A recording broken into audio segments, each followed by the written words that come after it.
ఉంచుకోండి. తూర్పు దిక్కులో అమ్మవారి ఫోటో ఉంటే అమ్మవారి పడమర వైపు చూస్తూ ఉంటుంది. మీకున్న సమస్త వాస్తు దోషాలు తొలగిపోతాయి.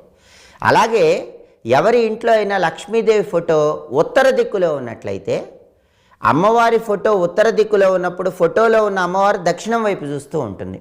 అలాంటి ఇంట్లో సభ్యులకి మోక్షం కలుగుతుంది.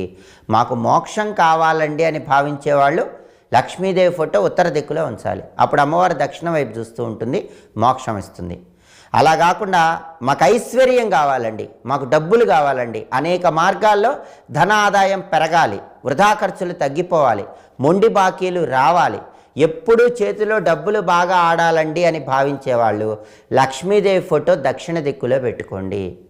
అప్పుడు ఫోటోలో ఉన్న లక్ష్మీ అమ్మవారు ఉత్తరం వైపు చూస్తూ ఉంటుంది. ఉత్తర దిక్కు అనేది కుబేర స్థానం. అలాంటి ఇంట్లో డబ్బులు బాగా ఉంటాయి. కాబట్టి అనేక మార్గాల్లో